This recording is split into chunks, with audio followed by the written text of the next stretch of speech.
Shalom, selamat datang saudara-saudari yang dikasihi oleh Tuhan di YouTube channel kami, Sylvia Margaret Huta Barat, dalam ibadah tengah minggu online.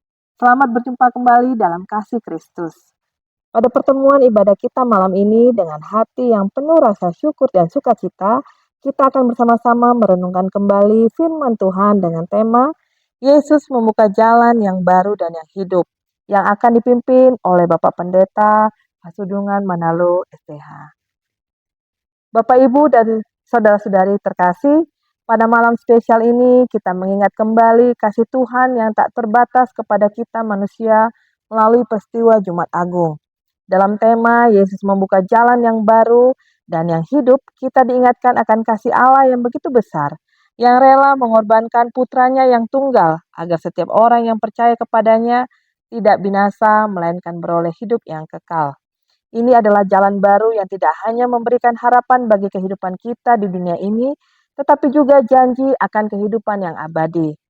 Saudara-saudari yang terkasih, marilah kita memasuki waktu ibadah ini dengan sikap rendah hati dan pikiran yang terbuka, siap untuk mendengar dan menerima pesan dari Allah melalui firman-Nya yang hidup.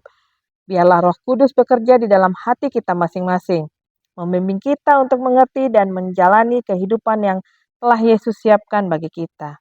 Sebuah kehidupan yang baru dan penuh dengan harapan. Kita mulai kebaktian kita berdoa.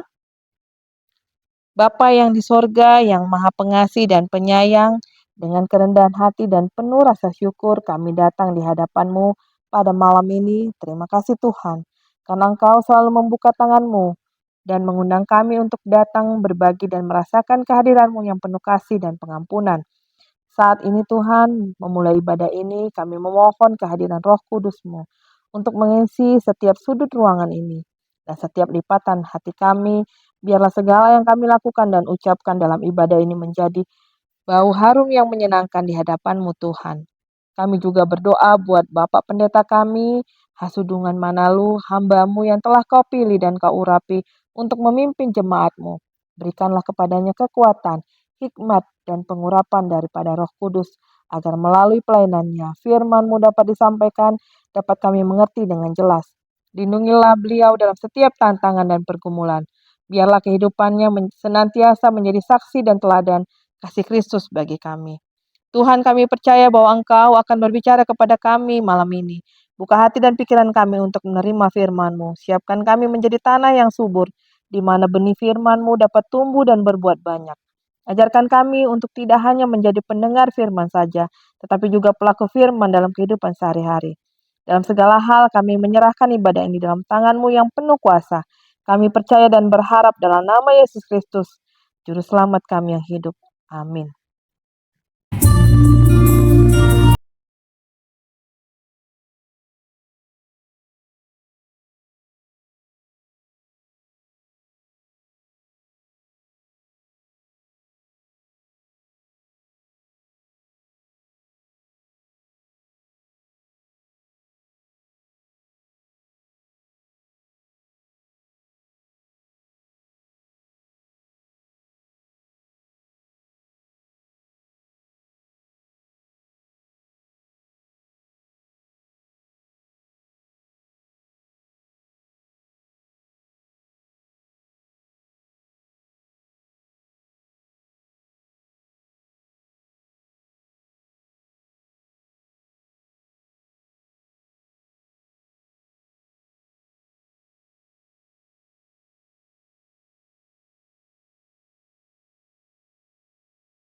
Bapak Ibu, kembali kami mengingatkan, jangan lupa untuk mensubscribe YouTube channel Sylvia Margaret Huta Barat, dan Bapak Ibu boleh men-share setiap tayangan ibadah kami kepada saudara-saudari kita yang lain. Saudara-saudari kami terkasih, kita akan memasuki renungan firman Tuhan oleh Bapak Pendeta Sundungan Manul STH. Saat ini beliau bertugas sebagai Preses HKBP Distrik 2 Wilayah Selindung. Mari kita buka hati dan pikiran kita, merasakan jamaah Tuhan, sehingga kita dapat melihat kebesaran kasih dan kuasa Tuhan. Damai sejahtera Allah yang melampaui segala akal, itulah yang memelihara hati dan pikiran saudara-saudara di dalam Kristus Yesus Tuhan kita. Amin. Ibu Bapak jemaat yang dikasihi oleh Yesus Kristus, hari ini dalam ibadah malam, tepatnya pada Jumat Agung, kita akan menggumuli satu kebenaran dari firman Tuhan sebagaimana yang ditulis dalam kitab Ibrani pasal 10 ayat 16 hingga ayatnya yang ke-25. Demikian bunyinya. Sebab setelah ia berfirman, inilah perjanjian yang akan kuadakan dengan mereka sesudah waktu itu. Ia berfirman pula, aku akan menaruh hukumku di dalam hati mereka dan menuliskannya di dalam akal budi mereka. Dan aku tidak lagi mengingat dosa-dosa dan kesalahan-kesalahan mereka. Jadi apabila untuk semuanya itu ada pengampunan, tidak perlu lagi dipersembahkan korban karena dosa. Jadi saudara-saudara, oleh darah Yesus kita sekarang penuh keberanian untuk dapat masuk ke dalam tempat kudus. Karena ia telah membuka jalan yang baru dan yang hidup bagi kita melalui tabir, yaitu dirinya sendiri. Dan kita mempunyai seorang imam besar sebagai kepala rumah Allah. Karena itu marilah kita menghadap Allah dengan hati yang tulus ikhlas dan keyakinan iman yang teguh. Oleh karena hati kita telah dibersihkan dari hati nurani yang jahat dan tubuh kita telah dibasuh dengan air yang murni. Marilah kita teguh berpegang pada pengakuan tentang pengharapan kita, sebab ia yang menjanjikannya setia. Dan marilah kita saling memperhatikan supaya kita saling mendorong dalam kasih dan dalam pekerjaan baik. Janganlah kita menjauhkan diri dari pertemuan-pertemuan ibadah kita seperti dibiasakan oleh beberapa orang. Tetapi marilah kita saling menasihati dan semakin giat melakukannya menjelang hari Tuhan yang mendekat. Sampai di situ pembacaan firman Tuhan. Ibu Bapa jemaat yang dikasihi oleh Kristus Yesus, baru-baru ini kita mendengar sebuah kabar baik di mana pemerintah negara kita telah mengeluarkan keputusan Presiden atau Kepres nomor 8 tahun 2024 mengenai perubahan nomenklatur Al-Masih menjadi Yesus Kristus pada hari-hari libur nasional. Sebutan hari kelahiran Isa Al-Masih sekarang sudah diganti menjadi hari libur kelahiran Yesus Kristus. Sebutan hari libur wafat Isa Al-Masih diganti menjadi hari libur wafat Yesus Kristus. Demikian juga dengan hari libur kebangkitan atau Paskah dan kenaikan Yesus Kristus. Ini menunjukkan betapa kekristenan di negara kita ini sekarang sudah semakin dihormati dan diakui, atau toleransi umat beragama sudah semakin dijunjung tinggi. Kedepannya, Ibu Bapak, kita berharap izin untuk mendirikan gereja atau rumah ibadah dan kebebasan untuk beribadah ini juga benar-benar dapat dirasakan oleh semua umat beragama, khususnya kita selaku orang-orang Kristen di negeri ini. Ibu Bapak, jemaat yang dikasihi oleh Kristus Yesus, dalam ibadah Jumat Agung ini kita semua sedang merayakan satu sukacita terbesar kita yang sudah kita miliki hingga saat ini, yaitu kita sudah beroleh kebebasan untuk beribadah atau bersekutu langsung dengan Tuhan Allah Bapa kita. Ini adalah anugerah terbesar yang telah diberikan oleh Yesus Kristus yang menderita dan mati di kayu salib. Kita tahu jauh sebelum peristiwa kematian Yesus Kristus di kayu salib ini, keadaan seluruh umat manusia benar-benar sangat memilukan. Walaupun kita ini adalah ciptaan Allah, namun tidak diperkenankan untuk bisa bersekutu langsung dengan Allah. Karena apa? Karena dosa yang kita wariskan dari Adam itu telah membuat kemuliaan Allah yang tadinya melekat dengan hidup kita, kini sudah terlepas dari kita.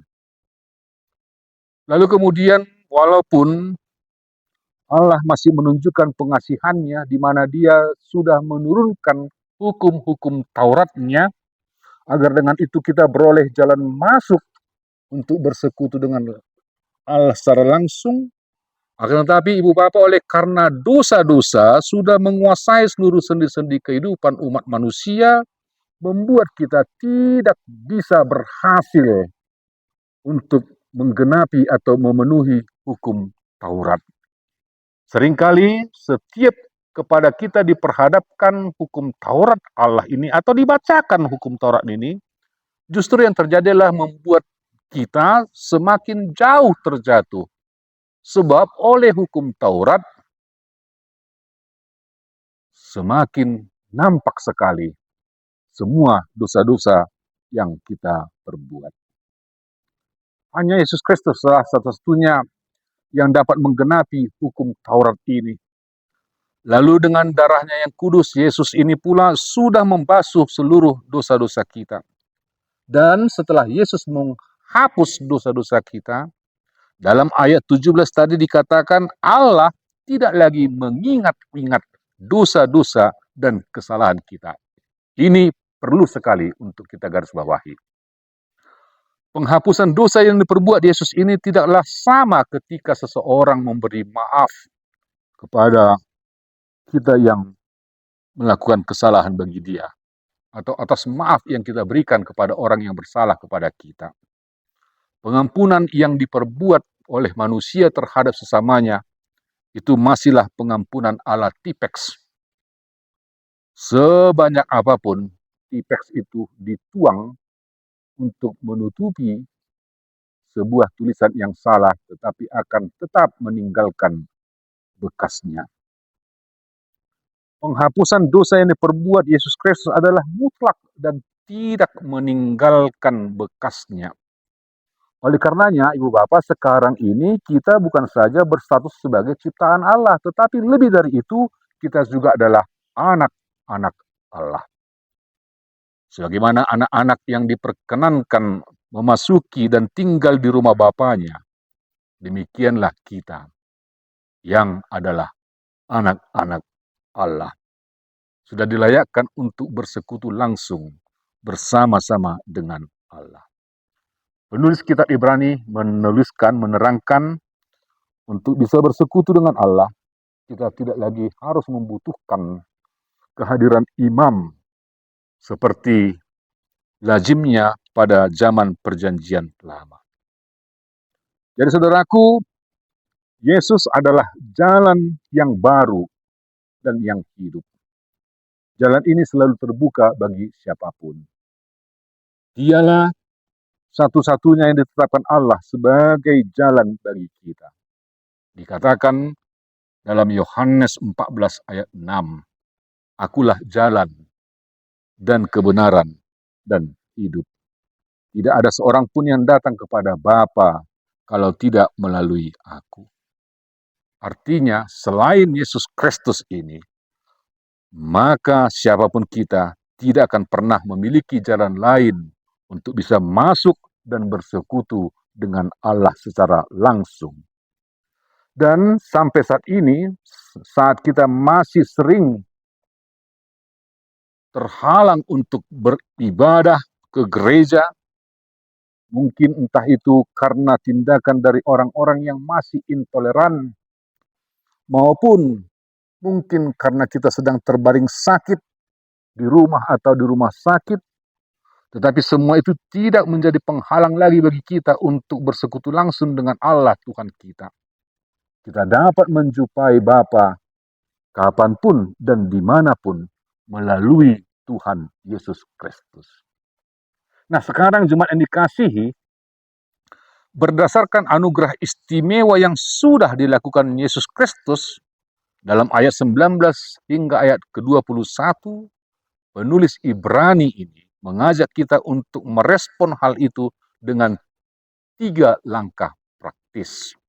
Yakni yang pertama, menghadap Allah dengan hati yang tulus dan iman yang teguh. Kata menghadap dalam teks Yunani secara hurufiah berarti datang menuju. Dan karena kata itu menggunakan bentuk tenses, yaitu present tense, sehingga istilah menghadap Allah ini bermakna datang terus-menerus kepada Allah. Jadi kalau dulu bangsa Israel tidak bisa langsung masuk ke ruang yang maha kudus dan hanya diwakili oleh imam besar, dan itu pun hanya sekali 1 tahun, sekarang tidak lagi. Untuk itu kita harus meresponnya dengan terus-menerus menghargai jalan yang baru dan yang hidup ini. Dengan cara terus-menerus mendekat kepada Allah. Atau dalam bahasa Batak, unang mak marsangga-sangga. Haruslah kita buang jauh-jauh sikap seperti yang pernah terdengar. Nantilah ya, kalau ada waktu, saya akan pasti pergi ke gereja. Atau bila tak ada halangan, saya pasti akan pergi untuk beribadah di gereja. Nah, sikap-sikap seperti ini, Ibu Bapak, haruslah kita buang jauh-jauh dari kehidupan kita. Saudaraku, bagaimana cara sikap kita ketika menghadap Allah itu? Akses yang sudah dibuka oleh Yesus Kristus bukan berarti membuat kita boleh sembarangan mendekat kepada Allah. Ketika atau setiap kali kita menghadap Allah, itu haruslah dengan hati yang tulus ikhlas atau dengan hati yang benar. Artinya apa? Artinya ibadah harus dilakukan dengan penuh ketulusan dan kebenaran, bukan hanya karena suatu kewajiban atau rutinitas semata.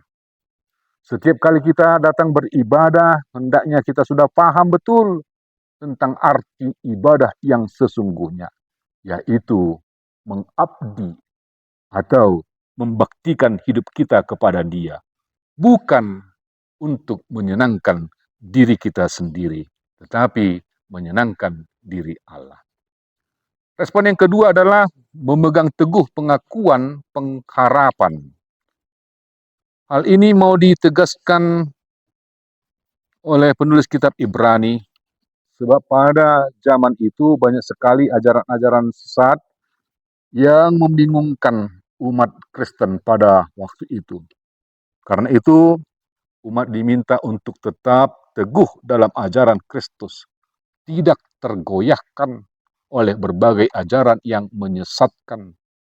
Sekalipun umat Tuhan mengalami ketidaknyamanan oleh karena berbagai perlakuan buruk, mengalami tekanan-tekanan dan ketidakadilan akibat iman percaya mereka, maka keteguhan iman itu haruslah menjadi ditopang dengan pengharapan bahwa Tuhan adalah pribadi yang maha kuasa, yang maha setia, yang tidak pernah meninggalkan atau membiarkan kita. Yang ketiga, penulis Ibrani mengajak kita untuk merespon kemurahan Yesus Kristus ini dengan saling memperhatikan antar saudara seiman. Pada ayat 25 kitab Ibrani menyatakan bahwa menghadap Allah itu juga haruslah dilakukan dengan cara saling memperhatikan orang lain. Setiap kali kita menghadap Allah, kita tidak hanya memandang Kristus saja. Sebab sama seperti ketika Tuhan setiap kali memandang kita, sesungguhnya Dia pun turut memandang orang-orang yang ada di sekitar kita. Tentang hal ini saya kira sudah cukup jelas diajarkan oleh Yesus Kristus. Dalam Matius 25 ayat 45, Yesus pernah bersabda, "Aku berkata kepadamu, sesungguhnya segala sesuatu yang tidak kamu lakukan untuk salah seorang dari yang paling hina ini, kamu tidak melakukannya juga untuk aku." Dan dalam 1 Yohanes 4 ayat 20-21 dikatakan lagi, "Jikalau seorang berkata, aku mengasihi Allah, dan ia membenci saudaranya, maka ia adalah pendusta. Karena barang siapa tidak mengasihi saudara yang dilihatnya, tidak mungkin mengasihi Allah yang tidak dilihatnya.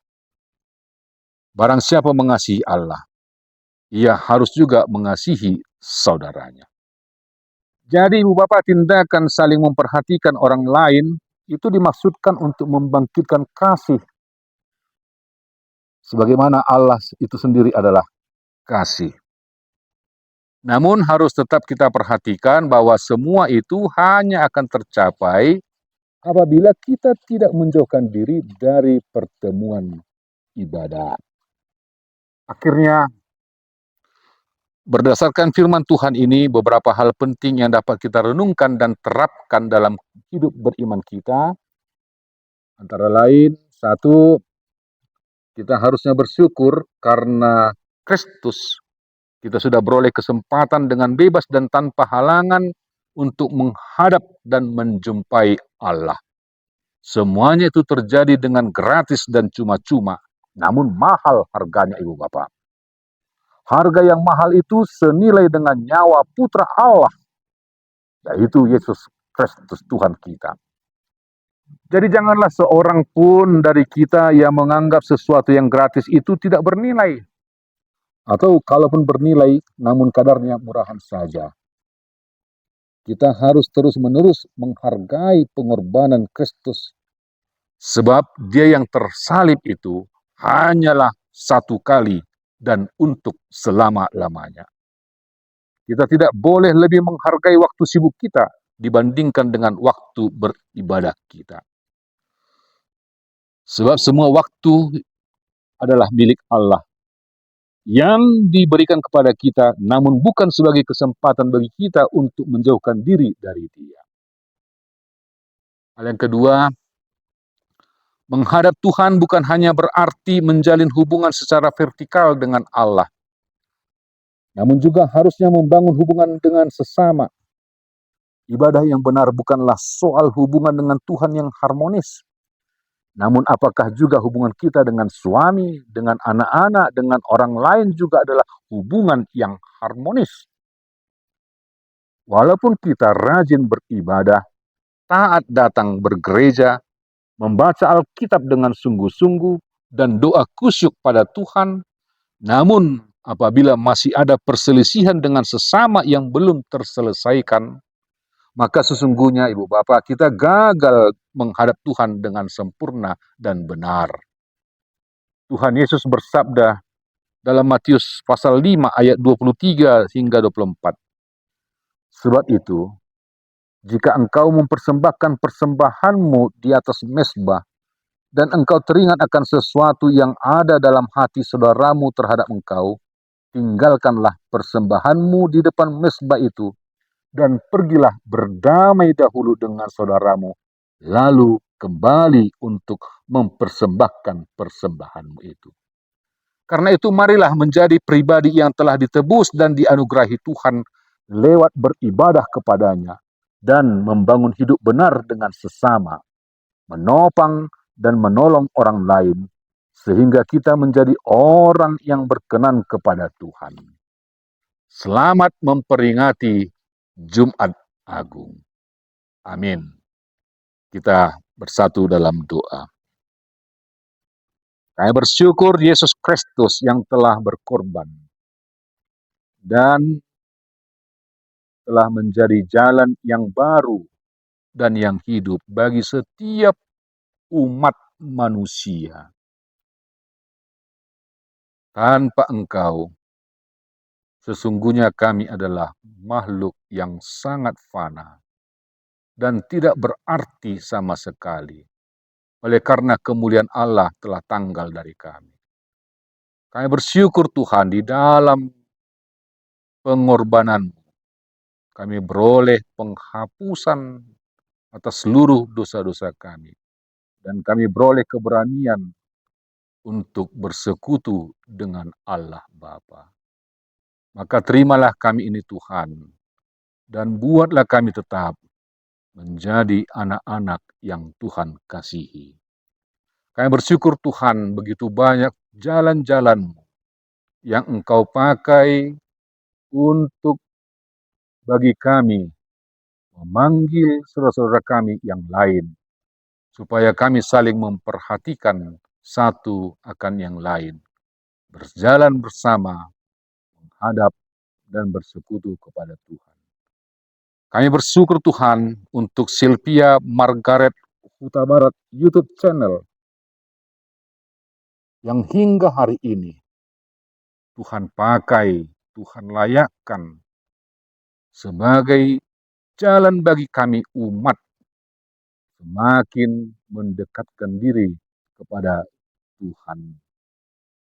Biarlah dengan Sylvia Margaret Huta Barat YouTube channel ini akan ditonton oleh berjuta-juta umat,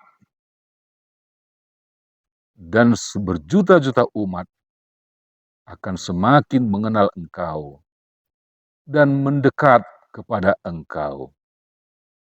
Maka biarlah Sylvia Margaret Huta Barat YouTube channel ini Tuhan pakai tetap menjadi sumber berkat Tuhan yang akan diterima oleh berjuta-juta para umat yang menonton.